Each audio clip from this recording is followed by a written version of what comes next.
کیا آپ جانتے ہیں کہ قوم لوط کون تھے اور ان پر عذاب کیوں آیا؟ سب سے زیادہ بے حیا قوم حضرت لوط علیہ السلام کی تھی۔ یہ عورتوں کو چھوڑ کر مردوں میں دلچسپی رکھتے تھے۔ خاص کر مسافروں میں سے کوئی خوبصورت لڑکا ہوتا تو یہ لوگ اسے اپنا شکار بنا لیتے۔ زلموت میں لکھا ہے کہ اہل سدوم اپنی روزمرہ کی زندگی میں سخت ظالم، دھوکے باز اور بد معاملہ تھے۔ کوئی مسافر ان کے علاقے سے بخیریت نہیں گزر سکتا تھا۔ کوئی غریب ان کی بستیوں سے روٹی کا ٹکڑا نہ پا سکتا تھا۔ کئی مرتبہ ایسا ہوتا تھا کہ باہر کا آدمی ان کے علاقے میں پہنچ کر فاقوں سے مر جاتا اور یہ لوگ اس کے کپڑے اتار کر اس کی لاش کو برہنہ دفن کر دیتے۔ اپنی وادی کو انہوں نے ایک باغ بنا رکھا تھا جس کا سلسلہ میلوں تک پھیلا ہوا تھا۔ اس باغ میں وہ تنہائی میں بے حیائی کے ساتھ اعلانیہ بدکاریاں کیا کرتے۔ حضرت لوط علیہ السلام نے انہیں توحید کی دعوت دی اور بدکاری کے اس گھناؤنے عمل سے توبہ کرنے کا حکم دیا۔ حضرت لوط علیہ السلام نے کہا، تم یہ کیوں کرتے ہو؟ کیا تم عورتوں کو چھوڑ کر لذت حاصل کرنے کے لیے مردوں کی طرف مائل ہوتے ہو؟ حقیقت یہ ہے کہ تم احمق لوگ ہو۔ تو پھر حضرت لوط علیہ السلام اہل سدوم کو دن رات واعظ و نصیحت کیا کرتے، لیکن اس قوم پر اس کا کوئی اثر نہ ہوا، بلکہ وہ بد نصیب بہت فخری انداز میں یہ کام کیا کرتے تھے۔ انہیں حضرت لوط کا سمجھانا بھی برا لگتا تھا، لہٰذا انہوں نے صاف صاف کہہ دیا کہ اگر تم ہمیں اسی طرح برا بھلا کہتے رہے اور ہمارے کاموں میں مداخلت کرتے رہے تو ہم تمہیں اپنے اس شہر سے نکال دیں گے۔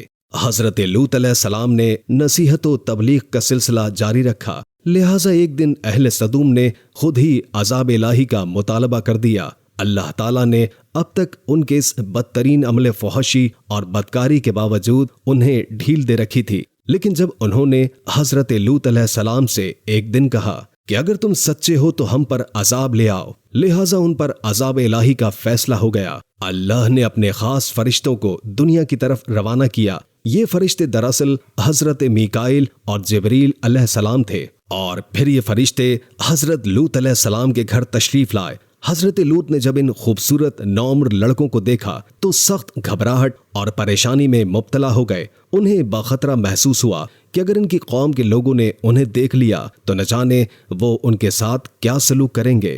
حضرت لوط علیہ السلام کی بیوی کا نام وائلہ تھا۔ وہ آپ پر ایمان نہیں لائی تھی اور وہ دراصل منافقہ تھی، وہ کافروں کے ساتھ تھی، لہٰذا اس نے جا کر اہل سدوم کو یہ خبر دے دی کہ حضرت لوط علیہ السلام کے گھر دو نوجوان لڑکے مہمان ٹھہرے ہوئے ہیں۔ یہ سن کر بستی والے دوڑتے ہوئے حضرت لوط علیہ السلام کے گھر پہنچے۔ حضرت لوط علیہ السلام نے کہا کہ یہ جو میری قوم کی لڑکیاں ہیں یہ تمہارے لیے جائز اور پاک ہیں، اللہ سے ڈرو، مجھے میرے مہمانوں کے سامنے رسوا نہ کرو۔ کیا تم میں سے کوئی شائستہ نیک آدمی نہیں؟ حضرت لوط علیہ السلام کی بات سن کر وہ بولے، تم بخوبی جانتے ہو کہ ہمیں تمہاری بیٹیوں سے کوئی حاجت نہیں، اور جو ہماری اصل چاہت ہے اس سے تم بخوبی واقف ہو۔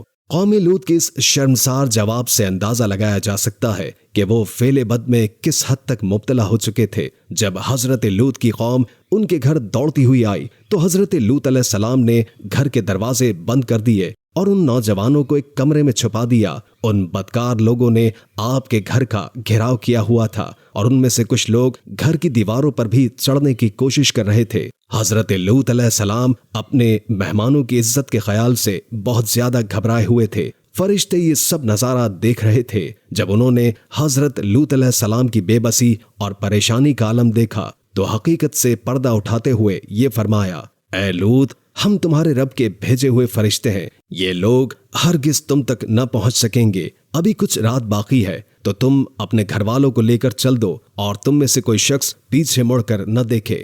اہل سدوم حضرت لوط علیہ السلام کے گھر کا دروازہ توڑنے پر بضد تھے جب جبریل علیہ السلام گھر سے باہر نکل کر اپنے ایک پر کا کونا انہیں مارا، جس سے ان کی آنکھوں کے ڈھیلے باہر نکل آئے اور بصارت زائل ہو گئی۔ یہ خاص عذاب ان لوگوں کو پہنچا جو حضرت لوط علیہ السلام کے پاس بدنیتی سے آئے تھے۔ حضرت لوط حقیقت حال جان کر مطمئن ہو گئے اور اپنے گھر والوں کے ساتھ رات کو ہی نکل کھڑے ہوئے، لیکن پھر بھی ان کی بیوی ان کے ساتھ تھی۔ لیکن کچھ دور جا کر وہ واپس اپنی قوم کی طرف پلٹ گئی اور قوم کے ساتھ واصل جہنم ہو گئی۔ صبح کا آغاز ہوا تو تو اللہ کے حکم سے جبریل علیہ السلام نے بستی کو اوپر سے اکھاڑ دیا اور پھر اپنے بازوؤں پر رکھ کر آسمان پر چڑھ گئے، یہاں تک کہ آسمان والوں نے بستی کے کتے بھونکنے اور مرغوں کے بولنے کی آوازیں سنی۔ پھر اس بستی کو زمین پر دے مارا، جس کے بعد ان پر پتھروں کی بارش ہوئی۔ ہر پتھر پر مرنے والے کا نام لکھا ہوا تھا۔ جب یہ پتھر ان کو لگتے تو ان کے سر پاش پاش ہو جاتے۔ صبح سویرے شروع ہونے والا یہ عذاب اشراق تک پوری بستی کو نیست و نابود کر چکا تھا۔ قوم لوط کی ان خوبصورت بستیوں کو اللہ تعالیٰ نے ایک انتہائی بدبودار اور سیاہ جھیل میں تبدیل کر دیا، جس کے پانی سے رہتی دنیا تک کوئی فائدہ نہیں اٹھا سکتا۔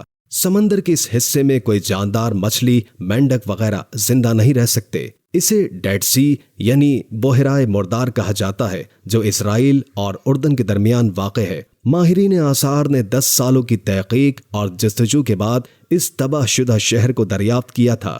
تحقیقات سے پتہ چلتا تھا کہ اس شہر میں زندگی بالکل ختم ہو چکی ہے۔ شہر، راستے اور کھنڈرات کو دیکھ کر آرکیولوجسٹ نے یہ اندازہ لگایا کہ جب یہ شہر تباہ ہوا تو اس وقت لوگ روزمرہ کے معاملات اور کاموں میں مشغول تھے اور یہاں زندگی اچانک ختم ہو گئی تھی۔ اہل سدوم، جنہیں پتھر بنا دیا گیا، ان کے بت ابھی تک بحیرہ مردار کے پاس موجود ہے، جو لوگوں کے لیے ایک عبرت ہے۔ آج یورپی ممالک میں انسانی آزادی کے نام پر اس بدکاری کی اجازت دی جاتی ہے اور اس فحش عمل کو فخر سمجھا جاتا ہے۔